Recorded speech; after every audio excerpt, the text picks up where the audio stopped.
हे मी कोलम तांदूळ सकाळी भिजत घातले होते. हे बघा चांगले भिजून आले, समजलं ना. तर आता मी ते मिक्सरला लावून घेणार आहे मोदकसाठी आणि उकडून घेणार आहे पीठ. त्याचं मिक्सरला लावून दळून घेणार मी चांगलं बारीक दळल्याच्या नंतर मी ही बघा इथे पाणी ठेवलं आहे पातेल्यामध्ये. जेवढं पाहिजे ना, जेवढे तांदूळ असतील ना तेवढंच पाणी घेणार आहे मी ह्याला उकडीला. तर आता मी हे उकळत ठेवलं पाणी. आता हे मी मिक्सरला लावून घेते. बघा कसे भिजून चांगले झाले, भिजले. आता बारीक दळणार ते छान होते. मिक्सरला लावून घेते. हे बघा हा पाव किलोचा माझा पेला आहे. तर ते पेल्यानेच मी तांदूळ घेतलेले होते, तेवढेच मी भिजत घातले आणि आता हे मी मिक्सरला लावते. मिक्सरला लावून घेणार. त्याच्यामध्ये थोडंसं पाणी टाकायचं कारण चांगले दळले जातात. आणि हे मीठ टाकते. हे उपवासाचं माझ्या वेगळं मी मीठ ठेवते उपवासासाठी, ते मी मिक्स करत नाही. आता हे बघा हे एवढं मीठ टाकलं. हे बघा लागलं तर अजून टाकायचं थोडंसं.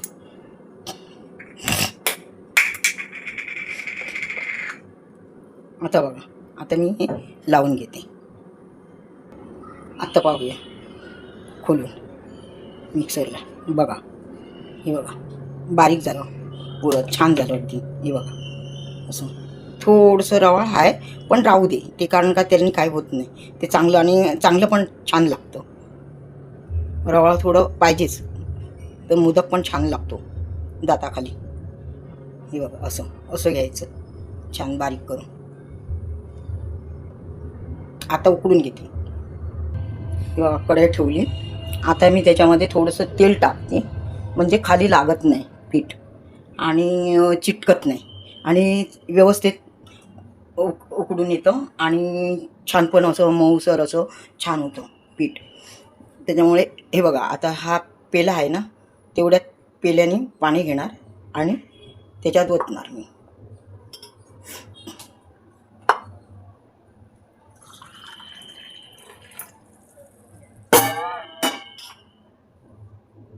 जेवढे तांदूळ होते ना तेवढंच पाणी ओतलं मी. बघा पाणी ओतून झालं ना.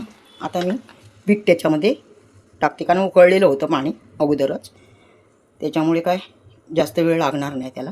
आता मी उकडून घेते. आता हे ओतून घेते मी.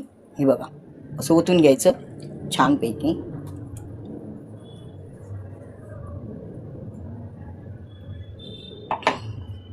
आणि आता मी थोडा गॅस मोठा करते आणि हे बघा असं शिजवून घ्यायचं. हे असं शिजवायचं छान लाकडाच्या चमच्याने असं चांगलं ढवळून घ्यायचं. शिजेपर्यंत मस्तपैकी अगदी त्याला ढवळत राहायचं. गॅस मी मीडियम ठेवला आहे. आणि आता बघा झालं ते परत बघा कसं शिजून आलं, छान झालं, शिजून छान आलं. आता मी त्याला झाकण मारून ठेवणार आहे असं छानपैकी. आणि अशा तांदळात असं आपण भिजवून हे करतो ना मोदक, ते खूप मऊ राहतात अगदी 2 दिवस, कडक नाही होत. असं चांगलं शिजवून घ्यायचं. बघा कसं छान शिजलं गेलं ना. मीडियम गॅसवरच मी ठेवलं आहे कारण काय खाली नाही तर लागतं ना, जास्त जोरात नाही. तर बघा तेवढ्यात पाण्यात शिजून आलं ना. जेवढं तांदूळ होते पाव किलो तेवढंच मी त्याच जमाने पाणी घातलेलं. त्याच्यावरती लागलं पण नाही मला पाणी. बघा मस्तपैकी झालं. आता त्याला ढाकण लावून मी ठेवते दुसऱ्या भांड्यामध्ये कारण का ही कढई मला आता मोदकचं सारण बनवणार आहे या कढईमध्ये. बघा हे कढईतलं काढून मी ह्याच्यात ठेवलं, हे पातेल्यामध्ये ठेवलं. आता त्याला ढाकण लावून ठेवते. आता ही कढई मी घासून घेते धुवून. आता हे मी झाकून ठेवलं आहे. हे बघा हे पीठ मी झाकून ठेवलं आहे असं. हे बघा आता मी सारण करून घेते मोदकाचं. त्याच्यात थोडंसं तेल टाकते, तुम्ही तूप पण टाकू शकता. आता मी खोबरं टाकतं त्याच्यामध्ये. वेलची टाकलेलीच आहे अगोदरच, मी थोडीशी टाकली. आता हे गूळ तेवढंच आहे, हे बघा असं. आता मी परतून घेते. तेल घातल्यामुळे खोबरं लागणार नाही खाली. आता हे बघा, आता असं ढवळून घेते. जोपर्यंत ते वितळून मॅच नाही होत तोपर्यंत त्याला एकसारखं ढवळत राहायचं, मॅच होईपर्यंत.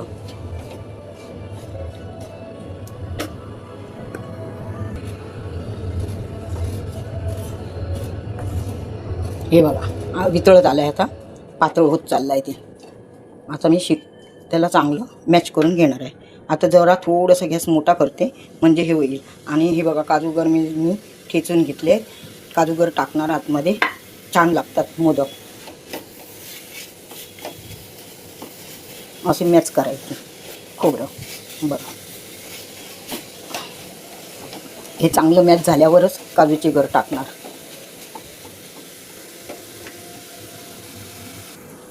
मोदकचं सारण शेकवून का घ्यायचं तर त्याला खराब होत नाही लवकर मोदक आपले, त्याला पाणी सुटत नाही, समजलं ना. आणि आंबट पण होत नाही शेकल्याच्या नंतर, म्हणून असे चांगलं शेकून घ्यायचं गुळामध्ये, छानपैकी होते असे. ते 2 दिवस राहू शकतात, बाहेर ठेवलं तरी राहू शकतात. नाहीतर काय होतं, खराब होण्याची शक्यता असते. म्हणून हे करू नये की कच्च्या खोबऱ्यामध्ये गूळ, काही लोक गूळ असं खोबऱ्यामध्ये मिक्स करतात आणि तसंच घेतात मोदक करायला, आणि ते जास्त दिवस नाहीच राहत, 1 दिवससुद्धा नाही राहत, दुसऱ्या दिवशी खराबच होतो मोदक. म्हणून असं शेकवून घ्यायचे. आणि आता हे बघा मी काजूचे गर टाकते त्याच्यामध्ये, तुकडे केलेले आहेत. दाताखाली आले ना काय छान लागतात, आणि मोदक छान लागतो, टेस्टी लागतो. वेलची घालून घेतलेली आहे म्हणजे काय, आता काय हे नाही. असं जरा रसरशीतच ठेवायचं, म्हणजे रस पाहिजेत त्याच्यात थोडा, असं एकदम घट्ट नाही बनवायचं सारण. असं तुम्ही करून पहा असं, मग म्हणजे तुम्हाला समजेल की कसे मोदक होतात छान. आता झालं, आता मी गॅस काढून टाकते आणि पीठ मळायला घेते आणि मोदक करायला घेते. हे पीठ मी आता हे बघा उकडून ठेवलेलं ना झाकून, ते आता मळून घेते असं छानपैकी. त्याला पाहिजे तर तेलाचं हे घ्यायचं, वास घ्यायचा, गरम आहे अजून पीठ. बघा असं चांगलं असं मळून घ्यायचं. ताटामध्ये घेते मी, म्हणजे चांगलं मळायला भेटेल मला, समजलं. आता हे बाजूला करते, मळून घेते. हे बघा मळून झालेलं आहे छान. बघा लुकलुकीत झालं आणि पांढरं शुभ्र आहे. बघा चक्कीवरून आणलं ना तर ते कसं लालसर होतं पीठ तांदळाचं. पण मी नेहमी असेच मोदक करते, तांदूळ भिजत घालूनच पीठ बनवते. आता मी पीठ हे करून घेते, दाबून घेते. हे बघा हा मी दुधाची पिशवी घेतली आहे, त्याला तेल लावून घेतलेलं आहे, समजलं ना. हे बघा ह्याला तेल लावलं आहे, ते त्याला आता त्याच्यावर गोळा ठेवून मी दाबून घेईन आणि ह्या ताटानेच दाबणार. हे बघा हे ताट आहे ना, त्या ताटाने दाबून घेणार म्हणजे गोल येईल. आता मी करायला घेते. हे बघा एवढा गोळा घेतला मी. आता मी दाबून दाखवते तुम्हाला. अशा पद्धतीत दाबून घ्यायचं, म्हणजे वेळ नाही लागत. तुमच्याजवळ पोळपाटाने पण तुम्ही दाबू शकता पाहिजे तेवढं, समजलं. आता बघा हे बघा एकसारखं आलं, काहीच नाही. हे बघा अजून पाहिजे तर पातळ अजून तुम्ही दाबू शकता, जेवढं पाहिजे पातळ तेवढं दाबून घ्यायचं. हे बघा झालं. आता सारण घेते, सारण घालते आणि तुम्हाला मोदक बनवून दाखवते. हे बघा आता ह्याला अशा कळ्या करायच्या. मी कळ्या असेच बनवते. बघा असं दाबून घ्यायचे, कळ्या बनवायचे, गोल गोल फिरवायचं पाहिजे तर आपल्याला. हे बघा आपल्या हातानेच फिरवून घ्यायचं. नाही ज्यांना जमत ना त्याने असं बनवून करायचे मोदक. बघा आता बघा किती छान आकृती आली ना त्याला, असं. हे बघा त्याला आणि असं बंद करून घ्यायचं. बघा हे बघा आल्या ना कळ्या छान अगदी. बघा दिसतात ना कळ्या छान अगदी, अशा कळ्या आल्या पाहिजे. ह्याला बोलतात मोदक. आता हे सर्व मी बनवून घेते आणि उकडत लावते. पाणी ठेवलेलं आहे गॅसवर उकळत. हे बघा तेल लावून घेतलं चाळणीला.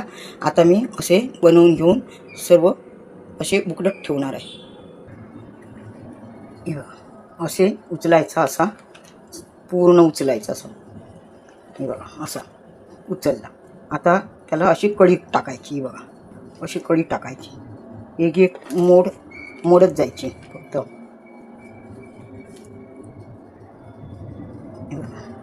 चांगले दाबून घ्यायचं म्हणजे कढी बघा कशी कढी पडते आहे ना. बघा अशी कढी पडली पाहिजे छान. आणि जेवढी पातळपण असेल तेवढं मोदक छान दिसतो. असं वाटतं गणपतीला पोटली बांधून आपण देतो आहे असं. बघा झाली ना. तोंड असं बंद करायचं त्याचं. बघा किती सुंदर आले कळ्या, त्याला आल्या ना कळ्या छानपैकी. आता मी हे बघा असे बनवून घेतले मी. आता मी ते उकडत ठेवणार आहे. अजून 4 बनवते म्हणजे उकडायला जातील. पाणी बघूया कितपर्यंत उकळलं आहे ते. हे बघा छान उकळून आलं आहे. अजून 4 मोदक करीपर्यंत मंद करते गॅस, मग चाळण ठेवून घेते. हे बघा भरून घेतलं आहे मी, त्याच्यात ठेवलं आहे. आता बंद करून घेते आणि उकडत लावते आता. आणि हे मोदक असे ना 2 दिवस छान राहतात. अगदी मस्त आणि नरम अगदी खूप छान. हे बघा बघा आता बघा. हे बघा ह्याच्यामध्ये लावले आहेत. हे बघा आता मी ह्या पातेल्यामध्ये उकडत लावते. बघा त्याला आता ठसठसून वाफ आलेली आहे. मस्त उकळून आलं आहे पाणी. आता वरती मी लावते हे मोदक उकडत ठेवते 15 मिनटं ते किंवा 10 मिनटं बस. 10 मिनटं पण बस होतात उकडायला छानपैकी अगदी. आता बघा कसे लावले ना. आता मी ताट ठेवते वरती.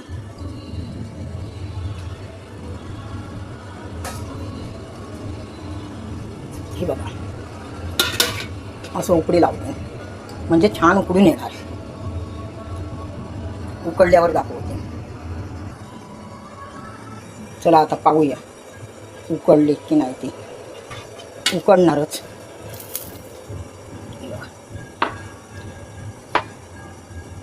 बघा मस्त उकडले. आता मंद करते गॅस म्हणजे मला काढायला बरं पडेल, नाहीतर वाफ अंगावर येईल. बघा कसे पांढरे शुभ्र आणि लुकलुकीत मस्त छान झाले. झाले ना छान. आता मी ही चाळण उतरून घेते. बघा मस्त झाले छान. काळ्या पण बघा कसे छान दिसतात ना. असं पाहिजे असेच मी बनवते.